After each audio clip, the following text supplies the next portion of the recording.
از الله کرده دیگه شاهد قوی دیگه است.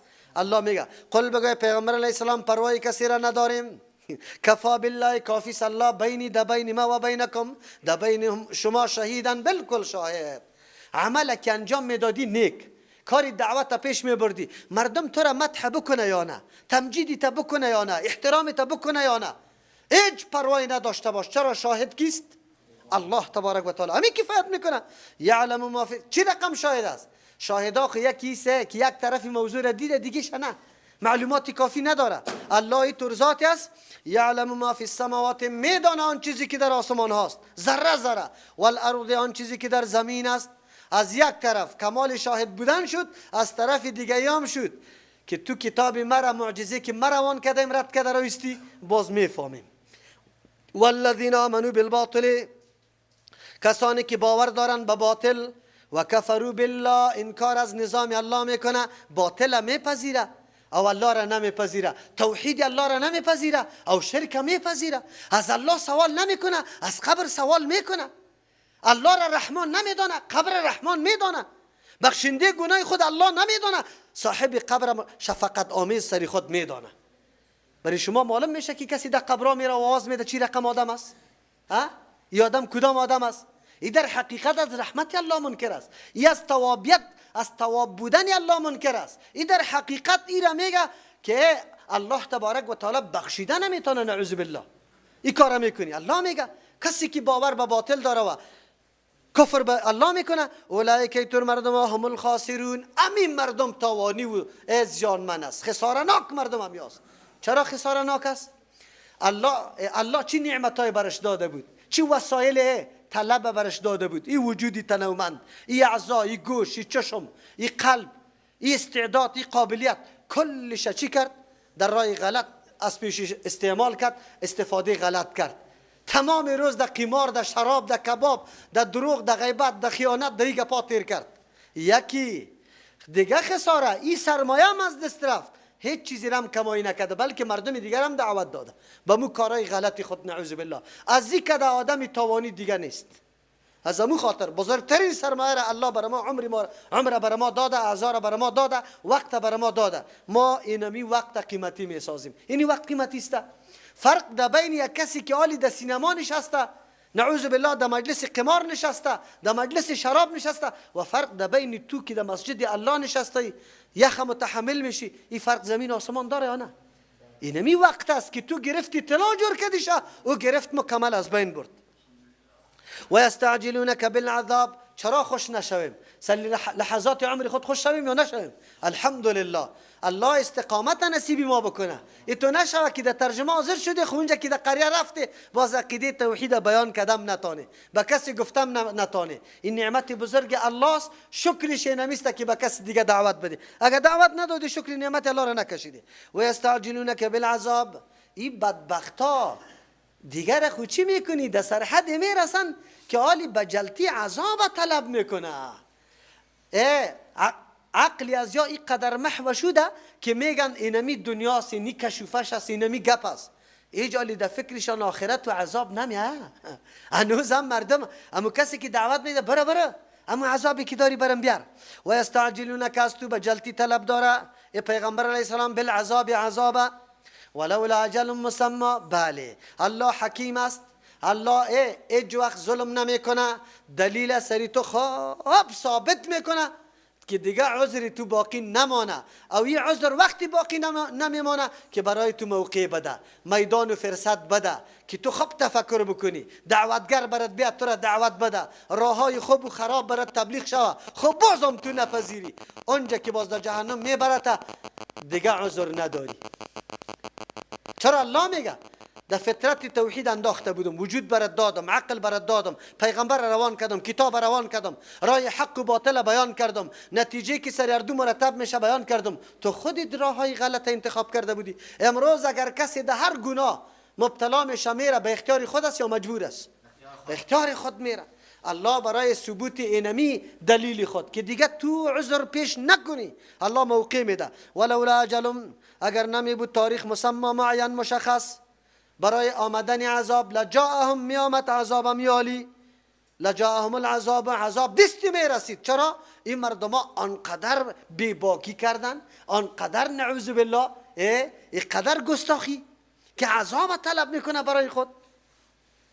ولا یاتینهم، بله خو الله تبارک و تعالی تاریخ معین عذاب مقرر نکده. چرا؟ اگر تاریخ مقرر شوه یک سال بعد عذاب میاد تا یک ساله، یک روز پیشه، یک 364 روزه مکمل معصیت میکنه، شراب میخوره، کباب، یک روز که باقی مون چی میکنه؟ توبه میکنه.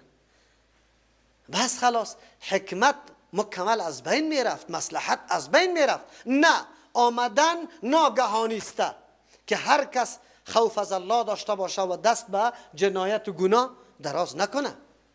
از همون خاطر است ما نمیدانیم که اینولی مرگ سر ما میاد، باید اینمی ساعت ما گپ حق بگوییم. چرا مرگ آمده نیست؟ الله میفرمه ولا یاتینهم، خامخا میاد برای از یا بغتتا ناگهان و هم لا یشعرون، در حالی که یا آگاهی هم نداره، خبر نیست. هر کس قیامتش چیست؟ مرگش است که مرگ سرش آمدونه، قیامتش است. یستعجلونک بالعذاب، طلب جلتی میکنه از توی پیغمبر علیه السلام بالعذاب، به عذاب. و این جهنم، چرا این قدروار خطاست؟ این بیچارگکا جهنم خبر نداره، عذاب خبر نداره که ترگه پاره میزنه. و این جهنم، یقینا جهنم لمحیطة، احاطه کننده است بالکافرین، با کفار. این دو مطلب داره، یک مطلب دنیوی و این جهنم، یقینا جهنم احاطه کرده با کافرها. چرا؟ کافرها در پرده های جهل زندگی میکنه، نزاع، نفاق، تفوق طلبی، کبر، غرور، نخوت، قلب از یار فرار گرفته، تعصب در بین از یاست، تمام عمر در جنجال است. اما ابر قدرتشان امروز در جنجال مانده یا نمانده؟ جهنم است برشان، این جهنم است برای ازوا. خواب نداره اوباما، در فکر عزیز که حالی نیرویم در عراق چی رقم میشه، در افغانستان چی رقم میشه. کمی خبر برش برسه که یک دانه پلیسی افغانی زده، باز دیگه تشویشا زیاد میشه. الا سفیرا را طلب کو، الا اینطور کو، یا کل عمر در غم و غصه تیر میکنه. جهنم است برش. ما الحمدلله در راحت زندگی میکنیم، با امن و امان. اسلام برای ما امن آورده، زندگی میکنیم. کافر در جهنم است، احترام نیست، فضای صمیمیت نیست، رشته و قرابت ایج وجود نداره، فقط زندگی حیوانی، اشباع غرایزی تبکو خیر و خلاص. اگه از طعام است، اگه از شراب است، اگه هر غریزی دیگه است، دیگه کاری نیست. عیناً زندگی هو حیوانی است، زندگی انسانی وجود نداره. امی خود جهنم است برش. دوم و این جهنم، بله مراد از جهنم امیال جهنم موجود است، کفار درش عذاب میشه. روز به روز که وفات میکنه اونجا کلکین از جهنم برشان چی میشه؟ نظر به حدیث پیغمبر علیه السلام باز میشه. و این جهنم، یقینا جهنم لمحیطة، احاطه کننده است بالکافرین، با کفار. یوم یغشاهم العذاب من فوقهم، در روزی که فرا میگیره این مردم را العذاب، عذاب من فوقهم، از طرف بالا، و من تحت ارجلهم، از زیر پایش. مراد از هر طرف است. خو قرآن مطابق اصطلاح ما گپ میزنه. ما تو چی میگیم؟ از شستی پای تا فرق سره ای در گناه غرق است، میگیم در غم چی است؟ غرق است. و برادر پالوایش نیست، پیش و پسش نیست، نه کلگیسته مکمل. و یقول ذوقوا، او میگوید الله برش ذوقوا، بچشی ما کنتم تعملون، نتیجه آن چیزی که در دنیا انجام داده بچشی. عالی شما که در دنیای کارا را میکرده، عالی ببینه که چی گپ است. یا عبادی الذین آمنوا، الله اکبر، مکمل دعوتگر چی بکنه؟ سرت تنگ میشه. زندگی ابرومند بکو، عزتمند بکو، با کسی زندگی ذلت آمیز اختیار نکنی. مؤمن هستی الله تو را عزت داده، بعد زندگی عزتمند بکنی. قرآن چی میگه؟ بسیار سخت حکم است، بسیار سخت حکم است. الله برات میگه در کدام سرزمینی که با عزت زندگی نمیتونستی، فرامین الله را بجا کردن نمیتونستی، و سرزمین ترک کن. سرزمین الله وسیع است، حرکت بکو، در جای برو که زندگی آبرومندانه باشه. در جایی که تسلط کافر است، مراسم اسلامی تا به وجه درست انجام دادن نمیتونی، دعوت دادن نمیتونی، اونجا را ترک بگو. این امر هجرت است. و این امر هجرت تا روز قیامت نمی رقم باقی است. در هر منطقه که تو عمل به سنت نمیتونی، ای ملا صاحب ملایی نکو، قرآن برات میگه هجرت کوی مسجد بگذار، برو در جای بیان بکن. قرآن میگه برات تا که کلی عمری تا نعوذ بالله به ذلت تیر میکنی، با پیسه اسقاط و بگوی با پوست قربانی و سرسایه مردم چشمت دوخته ای. الله برات وجودی سالم داده، کار که زحمت کو، باز یک روز در سر منبر برای همین چیزی که حق است همونطور واضح بیان کو، از مردم هراس نداشته باش، هیچ گپی نیست. عقیده داشته باشی. قرآن همین دستور بر ما میده. کسی که در کدام جای زندگی میکنه که زندگی ذلتبار نباشه، افسوس است، بسیار جای افسوس است. ما در وطن خود زندگی ذلتبار پیش میبریم، به کافر سجده میکنیم، پای پوشش برابر میکنیم، کالایش میشویم، تشنابایش پاک میکنیم. نعوذ بالله، ذلتبار. چقدر تعظیم میکنیم. الله اکبر. الله مؤمن عزت داده، به الله قسم، صرف به خاطر چی که لقمه نانم پیدا شود. قرآن برات میگه، آلی پشتی سر بر ما میگه که قرآن چی دستوراتی داره. یا عبادی، چقدر خطاب نیازبین است، چقدر خطاب شفقت آمیز است. ای بنده های ما، الله اکبر، در این خطاب هم اشاره به چیست؟ یا عبادی، ای کسی که بنده واقعی است. بنده این و آن نیست، بنده پول و پیسه نیست، بنده قدرت و چوکی نیست، بنده الله است. الله هم خطاب به بنده خود میکنه، به بنده های بگوی این و آن نمیکنه. راست میگه. امروز ما افرادی داریم که بنده پول است، بنده انسان است، بالکل بندهش است، حرکتیم بدون اجازه و اذن از آن نمیتونه، همونطور بندگی است. نعوذ بالله. یا عبادی، بنده های ما، الذین، امو کسانی که آمنو، واقعا باور داره به نظام الله، ایمان به یک الله داره. ایمان به یک الله تقاضا زیر میکنه که خوف از الله، از غیر از الله، از دیگه کس بگه نداره، بجز از الله. چه میگه الله تبارک و تعالی؟ ان ارضی واسعه، سرزمین ما فراخ است. چی کنی خیر؟ فایای فعبدون، برید یک سرزمین خاص مرا عبادت کنی، در جایی که عبادت ما میشه به طریق خصوص، به عزتمندی، همونجا حرکت کو برو. در جایی نباش که عبادت مرا به وجه درست نمیتونی.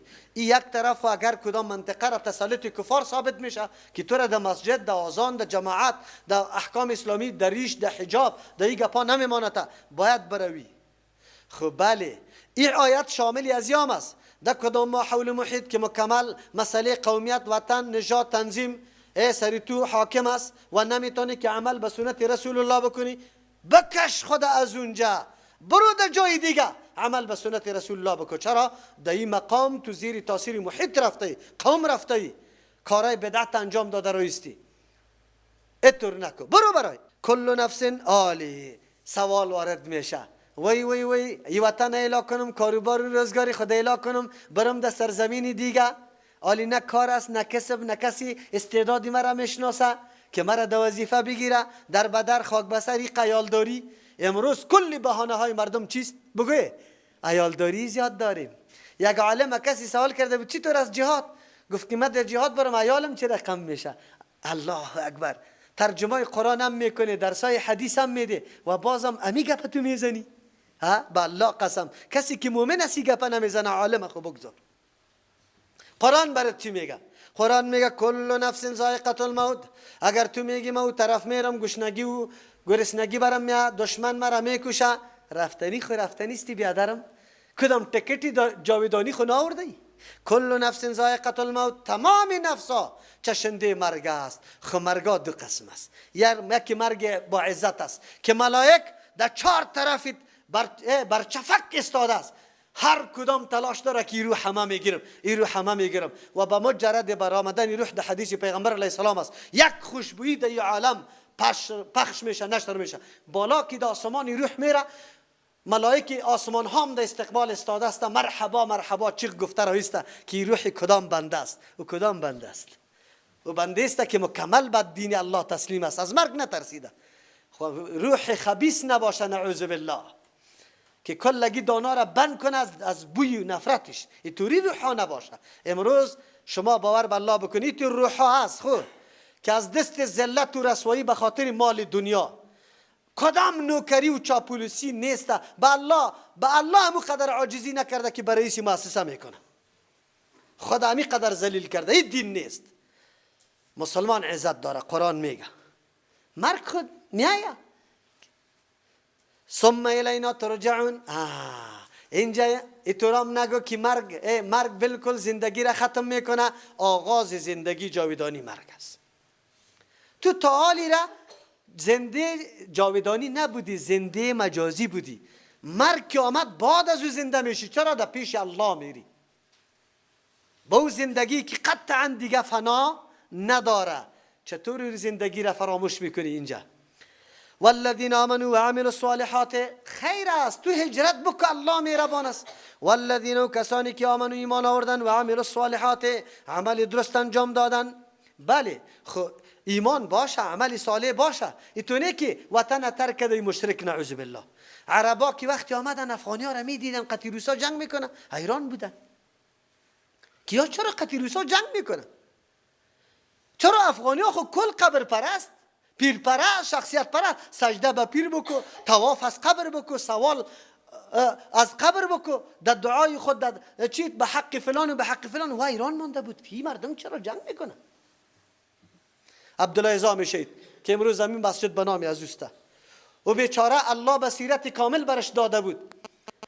فهمید که مردم افغانستان خب محبت با دین داره ولی با دین برشان تشریع نشد. معهدا را جور کرد. اگر نیوا کلی پیسه را برای ازی آورده بود که در سنگر جهاد مصرف کنه، لیکن دید که اوه سنگر جهاد بگذار، اول یار مسلمان جور که عقیده قرآن سرشان تطبیق شود، بعد از او باز برای جهاد بکنه. از همون خاطر معهدا را جور کرد. خود دشمنا چی وسیله را در پیش گرفتن خبر داره؟ فقط محض اوازه وهابی کیست؟ چی داره؟ کسی سوال نمیکنه، کسی تحقیق نمیکنه. بس اگر کسی گفت وهابیست بستی. شما باور به الله بکنی مجاهد در پیش ما میگه که روسی و وهابی جباش اول وهابی را میکشم. وهابی کی است؟ تو یک دفعه نشان بده. نعوذ بالله. ببینی اینی حالت ماست. این میره میگه تقلیدی کورکورانه. هر آوازه که دشمن کرده ما پشتش همینطور جنبست روان شدیم، تحقیق نمی کنیم. شما را به الله قسم یک تعداد شما امین نهم دوره تفسیر است. در کدام وقت ما شما را گفتیم که بیای وهابیت بپذیره؟ وهابیت یک تنظیم است، یک مذهب است. گفتیم خیر چطور یک آدم اول وهابیت کدام مذهب است، کدام تنظیم است یا نیست؟ تعجب در است که مردم ما درک نمیکنه. قرآن برای ما میگه که والذین آمنوا، کسایی که ایمان داره، ایمانی قرآنی، و عملوا الصالحات، عمل درست انجام میده، لنبوئنهم، اگر همینطور ایمان و عقیده داشته باشی، عمل صالح، در هر سرزمینی که بری الله عزت برات میده. لنبوئنهم، خامخام جای میدم یاره، من الجنت، از جنت. تو تکلیف دنیا را کشیدی خبر نداری در کدام منزل رسیدی. از جنت برات منزل میدم، بلدنگ میدم، غرفن، بالاخانه، بلدنگ های خیلی بلند، تجری من تحت الانهار، که روان میباشه در زیر همی قصرها، جویها. خود تنها تابستان روان میباشه، زمستان خو یخ میگیره در کابل واره. نه، خالدین فیها، همیشه دیش است. او جویا روان است. نعم اجر العاملین، بهتر است پاداش کسی که عمل کننده است. که عمل نکنی معزی با آرزوها نمیشه. مومن هستیم، باباهای ما خب تیر شده.